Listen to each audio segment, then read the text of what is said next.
बाल झड़ रहे हैं, डैंड्रफ है, बहुत ही खुश्की है, इससे बचने के लिए बहुत सारी जड़ी बूटियां हैं। हड़बेहड़ा, आंवला, शिकाकाई है, ब्रह्मी है, जिनको मिक्स करके अगर लगाया जाए तो बालों की इस समस्या से निजात हासिल की जा सकती है। तो MSG प्रोडक्ट वालों ने हमारी इस बात को सुना है और जोड़ी लेके आए हैं, शैम्पू 7-7 और तेल 9/9। हमने लगाया है, हमें रिजल्ट मिला, आप लगाओगे आपको मिलेगा।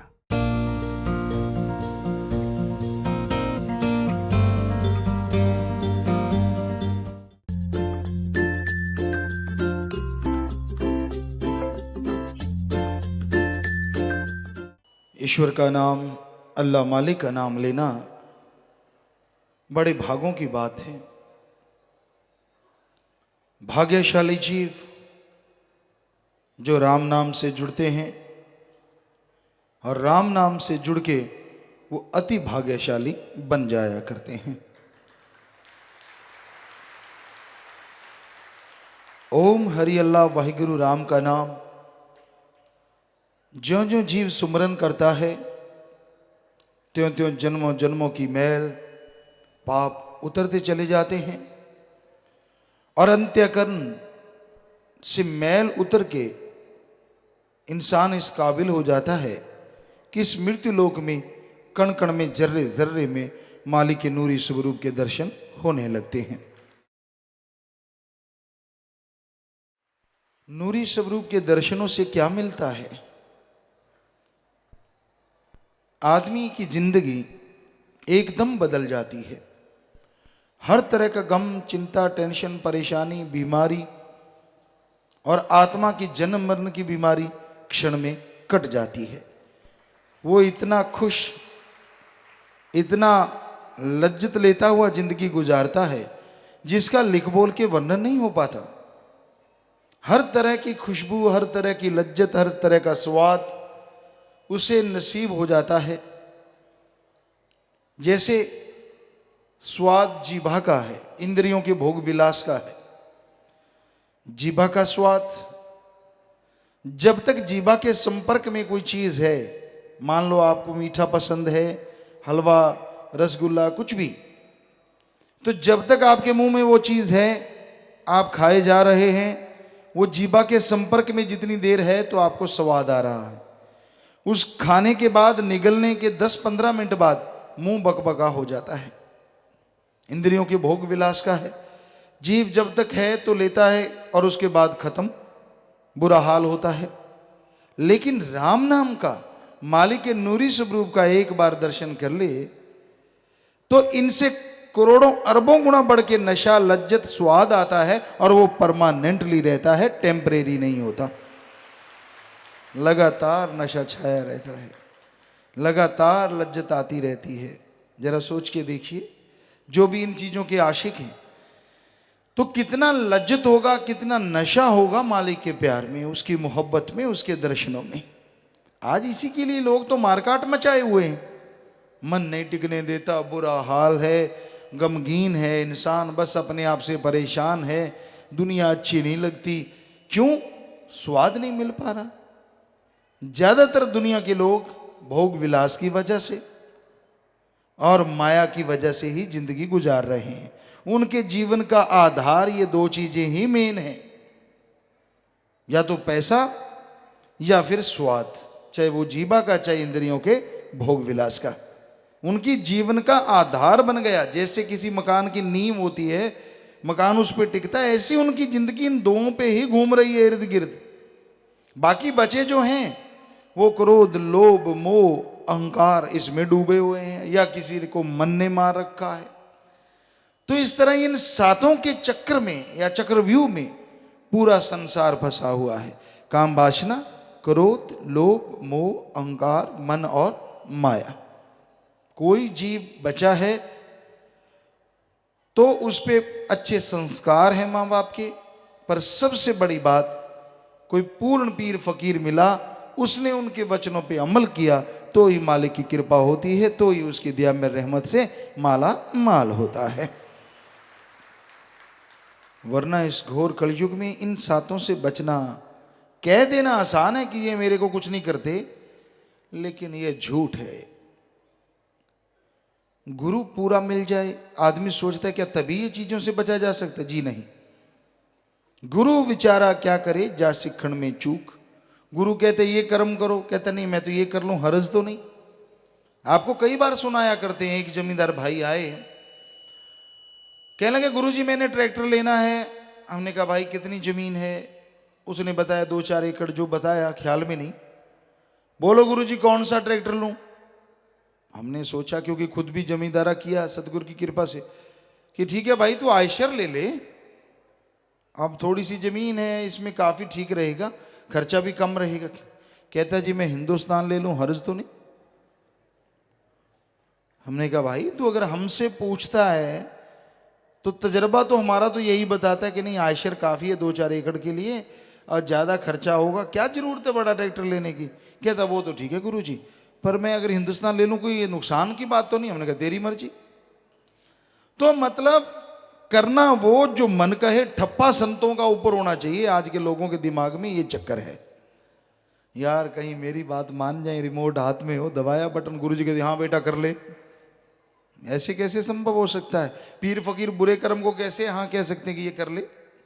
वो तो कहेंगे ना बेटा नरकों में जाएगा, जीते जी दुख पाएगा, मत कर ये कर्म, मत कर वो कर्म। तो संतों के वचनों को सुने और उन पे अमल करे, पूर्ण गुरु हो, वो जीव परमानंद की प्राप्ति कर सकता है। तो यही तो जीवन का आधार है। फिर उनके चेहरे पे नूर रहता है, अंदर सुरूर रहता है, और कभी कोई गम चिंता टेंशन डर भय उनको नहीं सताता। भय किस बात का? जब परमपिता परमात्मा से मोहब्बत हो जाती है, वो निर्भय है, निर्वैर है। तूने कोई बैर नहीं कमाया, तूने कोई किसी को मारा पीटा गलत नहीं बोला, तो भाई निर्भय निर्वैर से जो प्यार करता है वो भी निर्भय और निर्वैर ही हो जाता है। तो माली का नाम जपो, इसलिए माली के दर्शन करना जरूरी है। आपके आने वाले पहाड़ जैसे भयानक कर्म कंकर में कट जाएं, नाम का सुमरन करो। ये संभव है अगर जीव वचनों पे चले, सत्संग सुने, ज्ञान का डंडा मन को मारता रहे तो मन रुकता है। वरना मन तो बस पलक और पलक और पलक और, यानी एक पलक झपकी कुछ और, पलक खुल गई कुछ और, पलक फिर बंद हुई कुछ और, इसका कोई भरोसा नहीं। बड़ा शातिर है।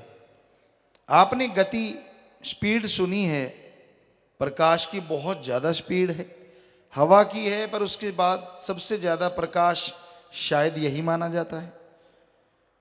लेकिन मन की स्पीड इनसे कई गुना ज्यादा है। फिर मन को काबू करना कैसे? आप बैठे हैं, कुछ और कुछ और कुछ और, बस चलता जा रहा है, चलता जा रहा है, चलता जा रहा है, ये सिलसिला टूटने का नाम ही नहीं लेता। फिर आप सोचते हैं हमारा क्या दोष? जब मन की स्पीड इतनी है तो हम तो क्या कर सकते हैं? क्यों नहीं कर सकते? आत्मा की स्पीड उससे करोड़ों सैकड़ों गुना ज्यादा है, यानी मन से भी सैकड़ों गुना करोड़ों गुना ज्यादा है। और आपके अंदर आत्मा है, और आत्मा दबी हुई है। आज लोगों के जैसे इंग्लिश में लोग कह देते हैं मन का मतलब दिमाग है, जो कि बिल्कुल गलत। दिमाग अलग चीज है, मन अलग चीज। मन जो दिमाग को गलत गंदे नेगेटिव थॉट्स देता है वो है मन, अच्छे भले पॉजिटिव विचार देता है वो है आत्मा की आवाज और रूह या जमीर की आवाज। तो भाई इस मन को माइंड ना बनने दो। वाकई आज संसार में मन माइंड एक ही हो गए हैं, क्योंकि दिमाग पे मन का ही काबू है। जिधर कहता है उधर ले जाता है, जो सोचने लगता है उसी को सोचना शुरू कर देता है। अल्लाह वाहिगुरु मालिक की तरफ तो आने ही नहीं देता। पर इसके लिए सुमरन तो करना ही होगा। ये सिमरन करना मुश्किल है भाई। क्यों मुश्किल है? रोटी खा लेते हो धड़ाक से, इतने इतनी तोंद बढ़ा रखी है, तब तो कोई मुश्किल नहीं लगता। सारा दिन मुंह चरता रहता बकरी की तरह, तब तो कोई मुश्किल नहीं लगता। जब राम का नाम लेना तब क्यों पिस्सू पड़ जाते हैं? पता नहीं क्या चक्कर है।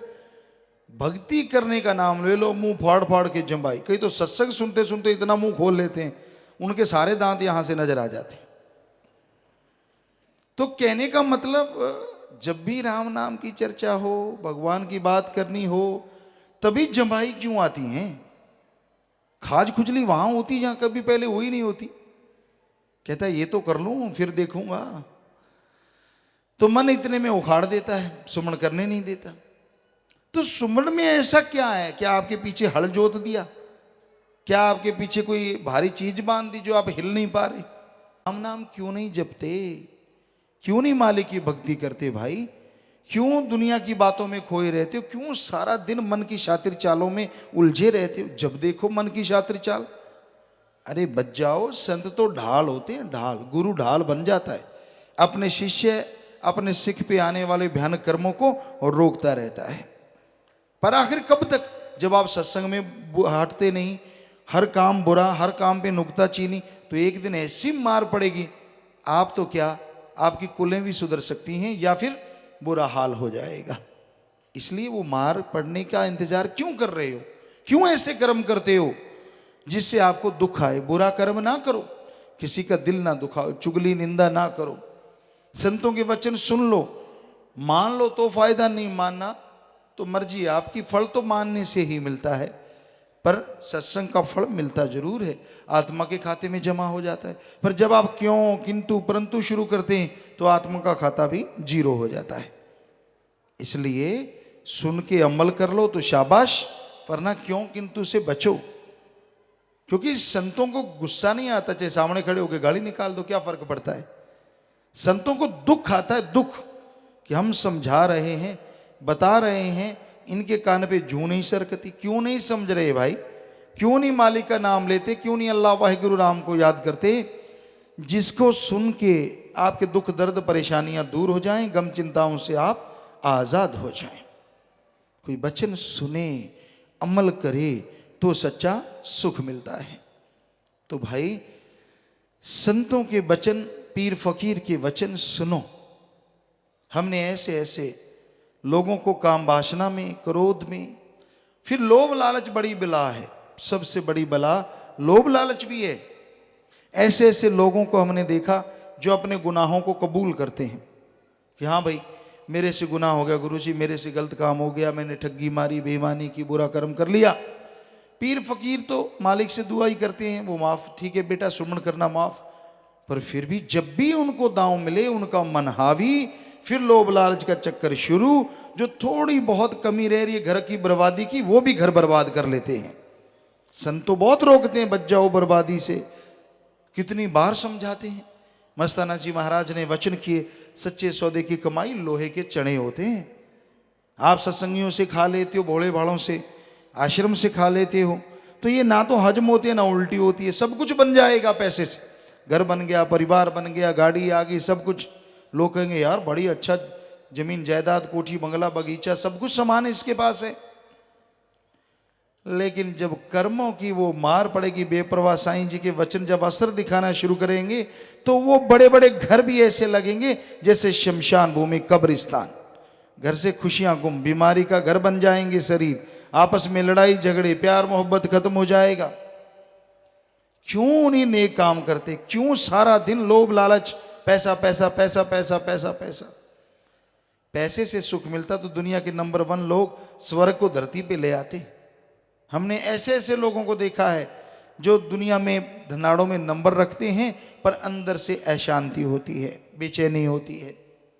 तो भाई अगर शांति चाहते हो तो राम का नाम जपा करो, मालिक की भक्ति इबादत किया करो, छोड़ दो लोभ लालच को, छोड़ दो। अभी भी कुछ नहीं बिगड़ा, बच जाओगे। बाकी मर्जी आपकी है, घाव खाओगे तो खाते रहो, क्योंकि राम किसी को नहीं मारता। लेकिन जब कर्म बुरे करते हैं तो अपने आप मर जाते हैं, कर कर खोटे काम। राम न किसी को मारे, कभी भी नहीं मारता।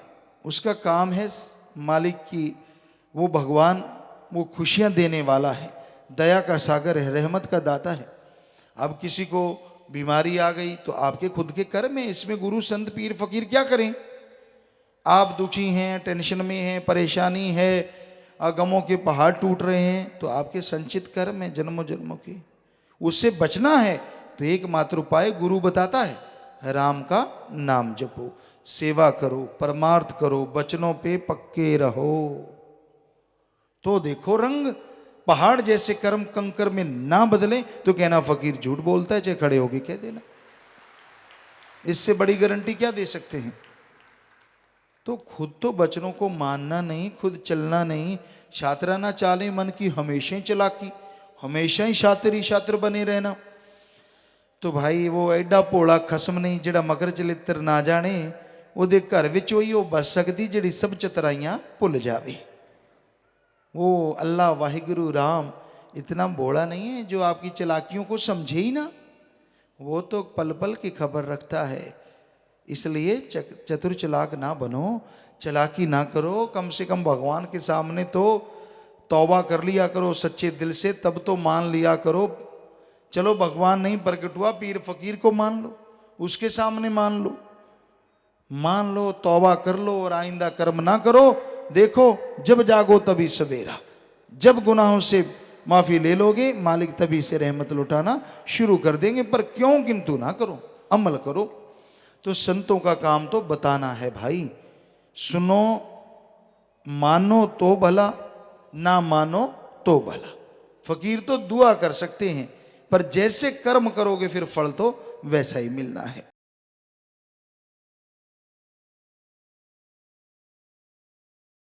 सबको संत बड़ा समझाएं फिर भी समझ ना पाए, अजी क्या हो गए हैं, अजी क्या हो गए हैं। सच्चे मुर्शिद कामिल जीवों को समझाते हुए कहते हैं कि संत पीर फकीर बड़ा समझाना चाहते हैं, तेरा जन्म अनमोल है, बेशकीमती है, मौका है सुनहरी, बड़ा अवसर मिला है, जीते जी परमानंद की प्राप्ति कर ले और मरणोपरांत आवागमन से आज़ाद हो जा। ऐसा मौका बार बार नहीं मिलता, ऐसा अवसर बार बार नहीं आता। अरे इस मनुष्य शरीर के लिए देवी देवता तरसते हैं, क्योंकि मनुष्य शरीर में ही यह सब संभव है कि परमानंद की प्राप्ति हो और आवागमन से आज़ादी मिल जाए। वो तड़फते हैं, पर तेरे को वो शरीर मिला है, तू लापरवाह हो गया है, सुमरण नहीं करता, मालिक की भक्ति इबादत नहीं करता, दिन रात काम वासना क्रोध लोभ मोह अहंकार मन माया में उलझा हुआ है। मन नफस शैतान के घोड़े पे सवार, तुझे कुछ दिखाई नहीं देता, हर समय मनमते चलता है, मनमते लोगों की सुनता है, गुरु पीर फकीर की बात को नजरअंदाज करता रहता है। और यही कारण है तेरी बेबसी का, यही कारण है तेरे दुखी होने का, यही कारण है तेरी परेशानियों का। अगर संतों के वचन सुन के अमल कर ले, संतों के वचनों पे विश्वास कर ले, तो ना अंदर कमी रहे ना बाहर कमी रहे। जीव मानता नहीं, अपने सुख के लिए, अपनी सुविधा के लिए इंसान क्या नहीं करता, झूठ बोलता है, कुफर तोलता है, गलत बोलता है, जरा से भी परेशानी झेलना पसंद नहीं करता। और ये नहीं जानता जो परमार्थ के लिए जरा सी परेशानी सह लेते हैं, मालिक उनके पास खुदा खड़े हो जाते हैं। कहने का मतलब, इंसान को कभी कभी ऐसा लगता है कि उसे दुख आ रहा है, वो जरा सी परेशानी के बदले या जरा सी परेशानी के बाद में पता नहीं कितना सुख छुपा है, कितनी खुशियां छुपी हैं, ये तो राम जानता है। तो इंसान को अपने मन की नहीं सुननी चाहिए, मनमती नहीं चलना चाहिए। मन बड़ी जालिम ताकत है, जीव को कभी भी मालिक के रास्ते पे चलने नहीं देती, तरह तरह की बातें करती है, तरह तरह के ख्याल देती है। ये मन की बुद्धि, मन की सोच इंसान को दूर करती है परमपिता परमात्मा से, अपने पीरो मुर्शिद कामिल से। जगह जगह पे खुद की गलतियों की बजाय संत पीर पैगंबर ऋषि मुनियों में इंसान गलतियां ढूंढता है और गलतियां निकालता रहता है, खुद अपनी गलतियों की तरफ ध्यान नहीं देता, खुद अपनी गलतियों की तरफ इसका ख्याल जाता ही नहीं। तो अपने अंदर की गलतियों को दूर करने की कोशिश कीजिए, सुमरन कीजिए, भक्ति इबादत कीजिए, ताकि अंदर के जो गुनाह, अंदर के जो पाप आपसे हो गए हैं वो जल्दी से दूर हो जाएं और आप मालिक की दया में रहमत से अंदर बाहर से माला माल हो जाएं। यह संभव है अगर आप स्मरण करें, यह संभव है अगर वचनों पे अमल करें। तो संतों का काम जीवों को बताना है। बेप्रवाह जी ने यही फरमाया है, सबको संत बड़ा समझाएं फिर भी समझ ना पाएं, अजी क्या हो गए। संत रोज समझाते हैं, कभी कोई बात मन की पकड़ ली, कभी कोई बात मन की पकड़ ली। एक सत्संगी ने कहा कि जी मैं मन से लड़ता बहुत हूं। ध्यान से सुनिए, कहता कभी मन ऊपर मैं नीचे और कभी मैं नीचे मन ऊपर, यानी दोनों बातों में मन ही ऊपर रहता है। इस मन से लड़ना जरूरी है। मन गुमराह कर देता है, सतगुरु पीरो मुर्शिद कामिल से दूर कर देता है। अरे मन के पीछे ना चलो, सेवा करो, सुमरन करो, परमार्थ करो। बेप्रवाह जी ने फरमाया, का खोले लख है पे, तेरी नजर ना आया, तेरी नजर नहीं आ रहा। बहुत कुछ रखा है, क्योंकि तन का सुख, मन का सुख जब जीव भोगने लगता है ना, जरा सी भी परेशानी उसके लिए बहुत बड़ी चीज हो जाती है। और ये नहीं पता कि उसके बदले मालिक ने पता नहीं क्या खुशियां बख्श देनी है। मन नफस शैतान के हाथों मजबूर होके आप मन की ना सुना करो, बल्कि सुनकर वचन ना अमल कमाएं, लाभ ना उठाएं। आप वचन सुन के अमल नहीं कमाते, इसलिए दुखी हैं, अमल किया करो। अजी कहाँ खो रहे हैं, अजी कहाँ खो गए हैं। कहाँ खो गए हैं भाई? इस दुनिया में काम वासना, क्रोध, लोभ, मोह, अहंकार, मन माया में, इन सातों में उलझ गए हैं आप। इनसे निकलो। संत तो दयालु होते हैं, जीवों पे तरस करते हैं, हर समय जीवों के लिए दुआ करते हैं, सत्संग लगा के समझाते हैं ताकि जीव का भला हो। मन कभी भी डगमगा जाए, विश्वास कभी भी डगमगा जाए, उसे दृढ़ बनाने के लिए संतों का सच्चा सत्संग होता है। वो समझाते हैं, तू अपने कर्मों का भोग रहा है, इसमें संतों को दोष क्यों देता है। कई बार जीव के मन में आता है, मेरा ये काज क्यों नहीं सुधरा, मेरा वो काज क्यों नहीं सुधरा, मैं तो राम का नाम जपता हूं। तेरा काज बिगड़ा है तेरे बुरे कर्मों की वजह से। बताओ संतों का क्या दोष। संतों ने बताया कैसे तू अपने काज को संवार सकता है, कैसे बिगड़ी बन सकती है, कैसे बुरे कर्मों से नेक कर्म हो सकता है, कैसे कर्मों के बोझ से हल्का हो सकता है। दिन रात सुमन कर, मालिक की औलाद से निस्वार्थ भावना से प्यार कर और वचनों पे अमल कर। अब इनमें से तूने अमल नहीं किया तो संतों को दोष। ऐसा है मन जालिम, अपने कर्मों का दोष नहीं मानता, जब भी दोष देता है संतों को, अल्लाह को, वाहिगुरु को, राम को। क्योंकि उन्होंने कौन सा उलाहना दे देना है, मेरा ये नहीं किया, मेरा वो नहीं किया, मेरा फलाना किया। तूने बता राम नाम में क्या किया? क्या दिन रात सुमन कर रहा है? क्या दिन रात सेवा में लगाता है? फिर तो तेरा मन रुके। अब मन मते लोगों की सोहबत नहीं छोड़ता, मन मते लोगों का संग नहीं छोड़ता, सुमन करता नहीं, सत्संग सुन के अमल करता नहीं, वचनों पे चलता नहीं, तो बताओ संत क्या करे? गुरु विचारा क्या करे, जा सिखण में चूक। टीचर लेक्चरर पढ़ाते हैं, अगर स्टूडेंट विद्यार्थी उसको फॉलो ना करे, फेल हो जाए, तो इसमें टीचर की क्या कमी है? क्योंकि उसी क्लास के लोग फर्स्ट डिवीजन मेरिट होल्डर होते हैं, कोई कोई फेल होता है तो उसकी खुद की कमियां हैं। सो इसी तरह संतों को दोष ना दो। संत तो दयालु होते हैं, जीवों पे तरस कमाते हैं, पर मन विश्वास आने देता ना ही नरकों में जाएं। बेप्रवाह जी ने फरमाया, मन विश्वास नहीं आने देता संत, उनके खेल होते हैं। वो वही करते हैं जो उनका सतगुरु अल्लाह वाहिगुरु राम कहता है। दुनिया को लगता है ये गलत, वो गलत, फलां गलत, ढींगड़ गलत, उनको दुनिया की कब परवाह होती है? वो तो वो करते जिस पे सतगुरु उनका हुक्म देता है, और करते ही रहेंगे। ना किसी की परवाह थी, ना है, ना रहेगी। क्योंकि सतगुरु मौला जैसा हुक्म बख्शे, सतगुरु दाता जैसा ख्याल दे, संत उसी के अनुसार चलते जाते हैं, किसी की परवाह नहीं करते। पंजाबी में कई बार ऐसा ट्रकों पे हमने लिखा हुआ देखा है, मचद्या नु मच लैण दी। बड़ा अजीब सा लगता है, लेकिन कई बार अच्छा भी लगता है कि भाई सतगुरु शायद ऐसा ही इसलिए दिखाता है कि भाई तू अपना काम कर, मचद्या नु मच लैण दी। सो कहने का मतलब, तू राम का नाम जब सुमन कर और वचनों पे अमल कर। कोई तुझे देख के जलते हैं तो जलते रहने देना, किसी की नज़र तुझे लगे, क्योंकि प्यार मोहब्बत में जो सतगुरु के चलेगा उसे कोई नज़र वजर नहीं लगती, वो बढ़ता ही जाता है और मालिक उसे खुशियों से माला माल कर देता है। इसलिए वचनों पे रहो, बस बुरा कर्म ना करो, अपने अंदर कमी ना आने दो, अपने अहंकार को काबू रखो, अपनी खुदी को, अपनी मैं को लगाम दे के रखो। फिर देखो कैसे मालिक के नज़ारे मिलते हैं, कैसे मालिक की खुशियाँ मिलती हैं।